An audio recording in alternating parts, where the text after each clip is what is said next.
Hey guys, what is going on? Welcome back to Stef ABtv, and in today's video I want to give you a quick update on how am I finding the Audi TTRS. For those who aren't aware, I've had this car for about a week and a half at the moment. It is my long-term loaner-ish. I've got this for a whole month in the bid to do a longer-term review, because when I had one of these probably about 5-6 months ago, I only had it for a week, and obviously now I've done a lot of driving with it, and I'm excited to give you some information as to why I love this thing. Now before we jump in the car, go for a quick drive, and I'll run you through everything I know about the Audi TTRS. I want to give you a quick little overview right now so you can see, I guess, the spec more than anything on what we have on this car. Now, one of the first things that I really like about this is the contrast between the red and the black. So we have got the black pack on here. You can see the kind of black front splitter, the black grills, the hexagon grills, for example, the black badges. It does it really good. In fact, it is the best spec, in my opinion, of what you should do when you get these cars, other than Nardo Grey. I think if you go Nardo Grey, you are winning as well. But this has a very familiar feel to my A45 when I used to have it, and I was a really big fan of the red and black on the 45, and I'm a really big fan of the red and black on the TTRS, more so than when I had the white. I'm not saying the white isn't amazing, but I just think the red looks better. We've got some very, very nice large pistons on the back of this, on the front of this car, sorry, which means that the car does brake really, really well, and actually it does stop. I can vouch for that. The stopping power on this car is really, really good. Massive wheels there. The tyres are a little bit thin, I will admit, so you do feel it a lot more. Now, the good thing with this car is it comes with the adaptive suspension, so when you're in the dynamic mode, it's a lot more stiff. However, in the comfort mode, it softens up a bit, so it does absorb a lot more of the bumps, but it's still a relatively firm ride in comparison to some of the other cars that I've driven. Coming around to the back of the car as well, the contrast of red and black just keeps working. The spoiler on the back here, really, really nice with the black winglets. And then traditional RS form, of course, we've got the oval tailpipes, which is just mega. Now, I guess there's a question for you guys. What would you rather prefer? In fact, let me point this out, because we have some fakery in here, and I will call that out. No need for that. But other than that, the rest of the car looks absolutely stunning from a visual perspective. Now, I guess there's a question that I have for you guys is, what would you rather have? Would you rather have this, the TTRS, or would you rather have an RS3?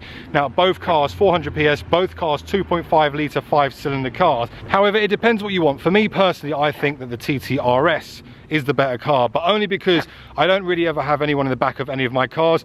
I literally only need one space for me and the missus, so that actually works, because the reality is you have 4 seats in this car, but if you're going to kid anyone but yourself that there is any space for people in the back, well, you're lying to yourself, basically. I mean, I'm 6 foot, give and take. I pull the seat. In fact, that's probably not a fair comparison. Let me go to the other side, because that's more of a respectable. There you go.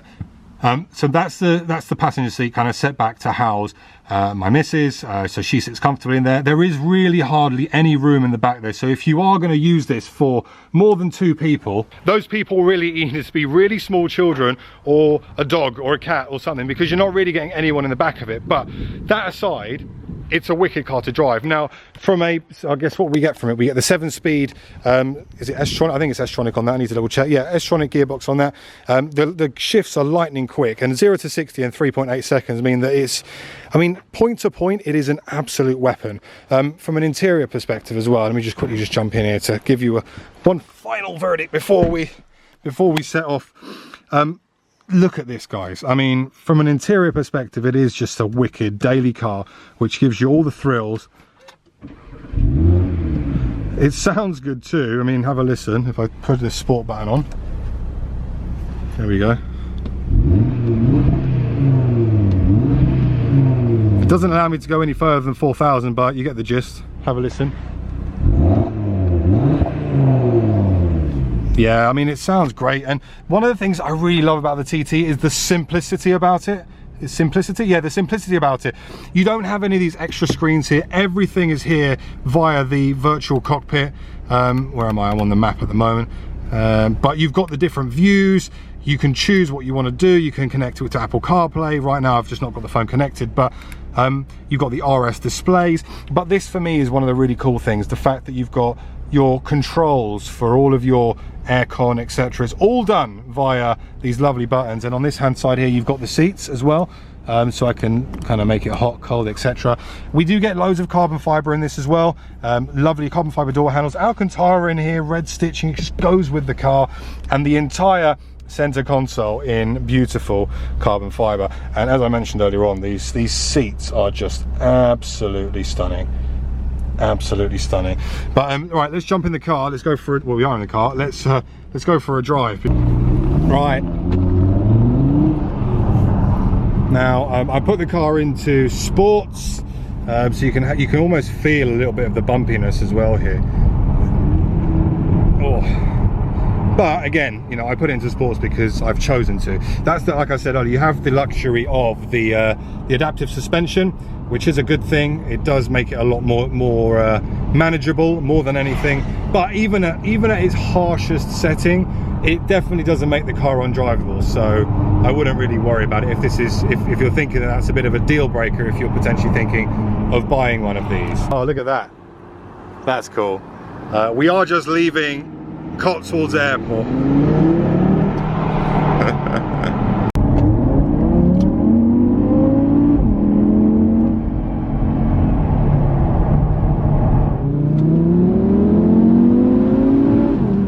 Oh man, endless grip. And honestly, the surface around here right now is pretty shocking, if I'm being brutally honest with you. It is actually really shocking. And the TTRS just puts it down. That's the other thing when I talk about, you know, how I'm getting on with this car. I'm getting on with it really well because of where I live from a UK perspective.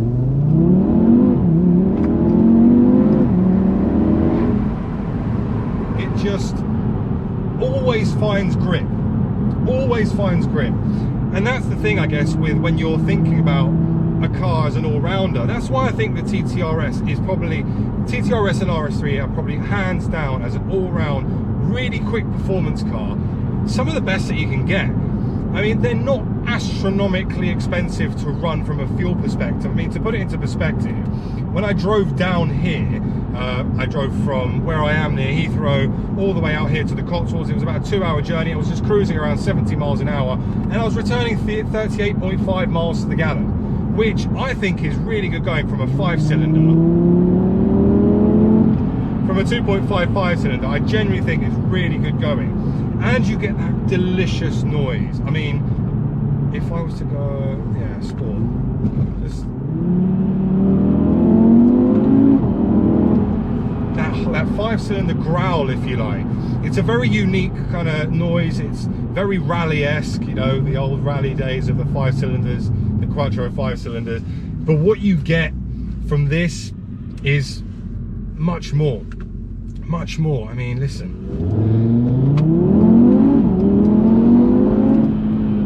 It is just rapid as well. It's just so quick. In fact, it is silly fast in the grand scheme of things.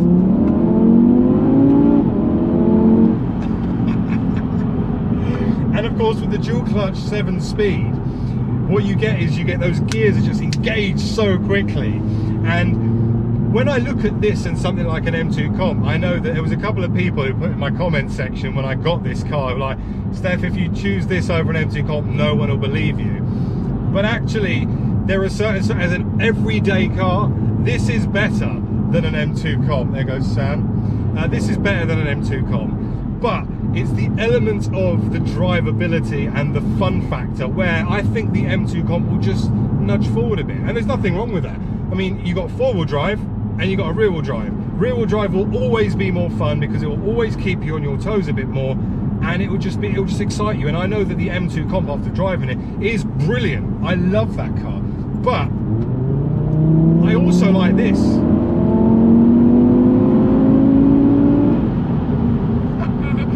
That's chaos. It's mayhem. Absolute mayhem. The amount of like power you can put down is just amazing on this car. I really enjoy it. I mean, from a styling perspective as well, like I'm very much adapting to having such nice creature comforts in this thing. I mean, like the virtual cockpit, as I said, the simplicity of this car wins for me because everything that I need is directly in front of me. Even when you go to put the Apple CarPlay on, that is directly in front of you. So as a driver, you've got so much information at the touch of a button. And you get that glorious noise as well, man. It's a wicked car. And I'm so happy to have this as kind of a longish term, like at least for a month. And because I think after 1 month, you genuinely have a really good idea how you feel about a car. what I tend to find with a lot of the press cars that I get, or the press trips, you always have that sense of euphoria. You know, like when you buy yourself a new car, you'll be like, it doesn't matter that the car could be broken and you'll still just be blinded by love because you've just bought a new car and you think it's the best thing since sliced bread. I think with the press cars, you also get an element of that. I think because I've had a number now, I'm quite fortunate that, you know, in fact, that sounds really bad. So it's not that I don't appreciate them. I appreciate every single car, but it's not the same as when I got like my first press car, my second press car. It allows me to look at these with a little bit more sense, if that makes sense, rather than just going, oh my God, let me blow smoke up this car's ass because it's just the best thing ever. But the sweet spot for me, it is that one month. It gives you a fair comparison as to how this car feels, behaves, puts power down, sounds, and yeah, so we're not there yet. We're about a week and a half in, which makes it 2 weeks with the TT, because I had one for a week about 3-4 months ago. But yeah, starting's great. The steering wheel on this is unreal. I mean, Audi flat bottom RS steering wheel, you see that in most of these modern Audis nowadays anyhow, but the combination of the Alcantara here, the kind of aluminium-y style paddles here, the leather, the red stitching, it all just amounts to just such a nice cabin. It's just a nice car. That's the best way to explain it. It's just a lovely car that does everything really well. And the fact that you can just put your foot down anywhere, and you get so much power within the entire power band. I mean, this tops out at 6,800 RPM, and you get a lot of the power pretty instant. I'd say around about 2,000 RPM, you're getting a hell of a load of power. But the way it feels to drive, you can drive it in two ways. You know, comfortable, poodle around, or you can go all out Asbo mode. Not as dramatic as other cars, but it just knows what it wants to do. It knows it wants to get you from here to there, and it wants to get you there safely, quickly, and with no drama whatsoever. And that's what Audis are about. So we'll have more videos on this car, of course, because I want to give you my final verdict on what it's like owning this car for a whole month. But at the moment, guys, I'm having such a blast driving this thing. I really thank Audi for giving me the opportunity. And yeah, this is just, it is a perfect daily car for me right now. I think that is the statement at this moment in time. It's a perfect daily car that's ticking off all of my boxes right now. But anyway, guys, I hope you've enjoyed today's video on the TTRS. A quick update as to how I am finding this thing. I absolutely love this thing, and yeah, more videos to come on this. But for now, my name's been Stef. You guys have been awesome. Make sure to subscribe. So many of you guys watch my videos but are not actually subscribed. Please do. It is free. It does help the channel, and I will see you all very soon on the next one. Thanks for watching, guys. Bye-bye.